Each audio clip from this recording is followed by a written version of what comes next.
Par exemple, C'est une sorte d'habillement, est dans votre travail. On prenne bien conscient de votre travail. Un exemple que je sors assez fréquemment quand on parlait de mode. Attendez, parce qu'il faut le temps que je trouve. Prenez le temps, oui. Voici deux femmes qui discutent, on est en 1940. Et pas mal de gens disent, mais non, dans les années 40, les femmes couvraient leurs épaules et avaient des jupes en dessous du genou. D'accord. Mais nous sommes en 1940.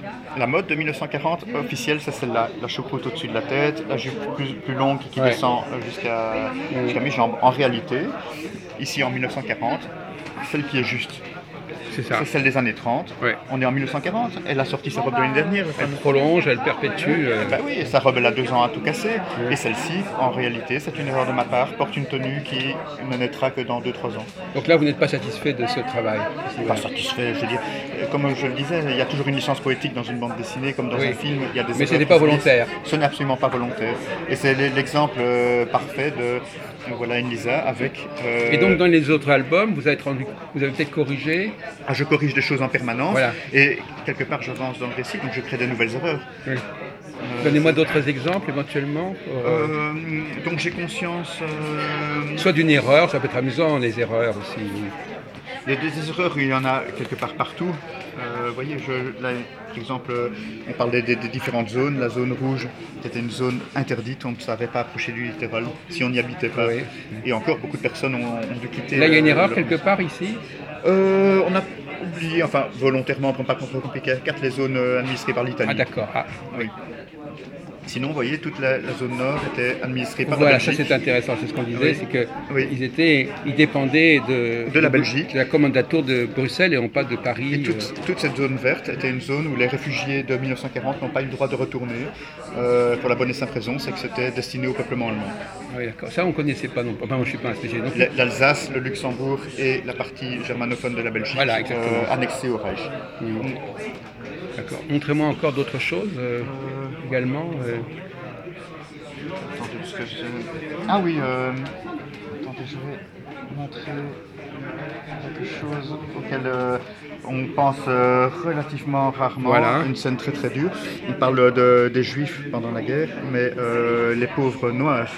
Et oui, ont été excessivement maltraités. Oui, on l'a remarqué tout de suite, de toute façon, oui. Et ils ont été exécutés d'ailleurs dans les tout premiers temps. Et un des tout premiers travaux de la résistance a été d'aider ces tirailleurs sénégalais qui sont venus se battre pour protéger la France. Il y a un film qui vient de sortir là maintenant. Oui. Et leurs sœurs n'étaient absolument pas enviables, on les cachait dans les cryptes. Oui. Comparativement, c'était encore plus difficile que pour les Juifs, quelque part. Eux, ils n'avaient pas besoin d'étoiles pour qu'on les reconnaisse. Oui, voilà. Parce que c'est ça le paradoxe. Il fallait qu'on mette une étoile pour être reconnu. Ce qui était montré que c'était pas. Le Juif assassine dans l'ombre, marquons-le pour le reconnaître. C'est le titre de l'affiche qui a justifié, entre guillemets, le port de ses parents.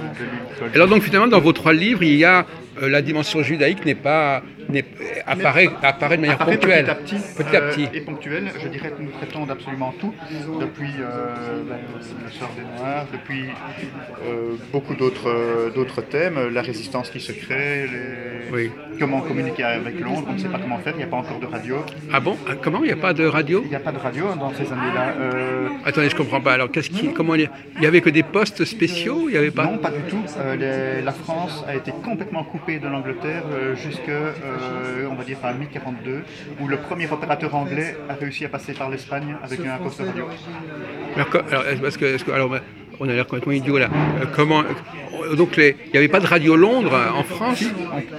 Mais Radio Londres recevait ses nouvelles de France via des mots passés via l'Espagne par des passeurs. Donc, en fait, chaque nouvelle qui arrivait en Angleterre était périmée d'au moins 6 mois.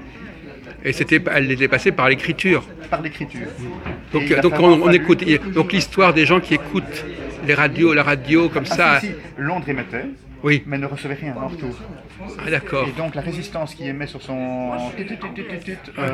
vers Londres, c'est vraiment quelque chose qu'il a fallu mettre en place. Ils recevaient. Les Français recevaient Londres. Recevaient Londres, mais ne savaient pas émettre. Et pourquoi? Parce qu'il n'y avait pas d'émetteur. Personne ne s'était débrouillé pour pouvoir émettre? Les émetteurs, à l'époque, il faut bien se rendre compte que c'était des meubles, Oui, que c'était énorme, oui. que ça consommait une électricité folle. Ouais. Et les Allemands ont bien sûr mis la main sur tous les émetteurs Ah oui, dès d'accord. leur arrivée. Ouais. Et donc il a fallu que les Anglais fabriquent des émetteurs portatifs qui, pour les Oui. premiers modèles, étaient dans 2 valises de 20 kg chacune. Oui.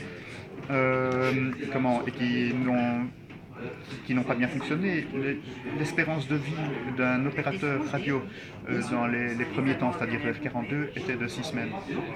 Après on le repérait et on le tuait. Voilà, exactement. On le faisait parler, etc. Et petit à petit, vers 43, les émetteurs ont considérablement réduit de volume, ont été considérablement plus discrets, consommaient moins d'électricité. Mais qu'est-ce que ça a... Excusez-moi de poser une question. Qu'est-ce que ça a changé qu'il y ait ou pas d'émissions venant de France? Est-ce que ça a changé quelque chose quand on a pu émettre de France? Ah oui, parce que les Anglais ont pu commencer à donner aux Français des nouvelles de France. Oui. On sait que ça se passe comme ça chez vous, ça change déjà beaucoup. Ah oui. Chers Allemands, vous êtes surveillés. Parce qu'avant, les Anglais pouvaient émettre, mais ils n'avaient pas d'informations. Voilà, exactement. Et puis tous les renseignements tactiques. Les Allemands installent 2 canons ici, les Allemands font ci, Oui. les Allemands... Parce qu'émission, ça veut dire 2 choses. Ça veut dire émettre des informations, c'est une chose, la radio, c'est une autre chose. Oui, disons que c'est l'appareil, enfin l'émetteur radio qui permettait d'émettre en Morse vers l'Angleterre. Et Radio Londres était une radio, entre guillemets, parlée, tout le monde la connaît. Ici, Radio Londres, les Français parlent tout français. Là, ils envoyaient pas. C'est ça, mais là, vous parlez. C'est une radio d'information. Voilà. C'était des émissions, c'était de la musique. Oui, c'est ça. Donc, parce que là, vous nous parlez déjà de la nécessité d'être informé, mais pas forcément qu'il y ait une radio. Non, non. Les Français émettaient des messages, entre guillemets, tous codés. Ils l'ont toujours fait, ça? Non, non. À partir de 42, enfin 41, ça commençait légèrement, mais c'était vraiment... Avant, ils ne pouvaient communiquer que par des messages manuscrits. Oui, tout à fait. Et qui étaient périmés rapidement. Très périmés, puisque le temps que ça arrive en Espagne demain à main, avec le risque de se faire apprendre, que ça passe en bateau vers l'Angleterre, parce que... Mais cette question-là, vous ne l'abordez pas dans vos ouvrages. Cette question des radios, si? Si. Vous voyez des choses qui arrivent comme ça, la lenteur des communications. Le premier émetteur radio va apparaître dans le tome 4. Ah d'accord. Ici, nos pauvres enfants de la résistance n'ont qu'une notion qu'il y a peut-être un émetteur radio qui... On n'a pas le tome 1 ici alors finalement. Là, voilà, vous êtes en train de l'ouvrir. Oui, d'accord. Ouais. Il est simplement ici. La botte. Ici, en 1940, on n'envisage même pas d'être en communication avec Londres. En 41, on en rêve. En 42, on envisage que ça pourrait être possible. Ah oui, d'accord. Parce que c'est vrai qu'on n'imagine pas qu'il n'y a pas de réciprocité finalement. Ah non, il n'y a aucune réciprocité. C'est les Anglais qui vont, à partir de 42, commencer à envoyer des opérateurs radio sur le sol français. Parce qu'une radio à l'époque, c'était pas comme un GSM à l'heure actuelle, il fallait un opérateur formé. On avait droit à une émission de quelques minutes, parce que quelques minutes de trop, on était repéré par la trigonométrie allemande. Ah, la trigonométrie. Ah oui. Et donc il fallait des gens rapides, qui savaient émettre de manière claire, qui savaient coder. Et qui étaient mobiles quelque part. Qui étaient très mobiles. Oui. Il fallait organiser une émission, nécessitait un nombre incroyable de personnes, parce qu'il fallait pouvoir évacuer le matériel après l'émission. Il y a toute une logistique. Que tous les Allemands allaient arriver en troupe dans les 20 minutes qui suivaient. Vous connaissez le système de la trigonométrie à ce niveau-là? Comment il faisait? En fait, on sait toujours déterminer la direction de l'émission. Excusez-moi, je vais devoir vous laisser. D'accord, non, d'accord. Excusez-moi, mais là, on va rater. Oui, ok.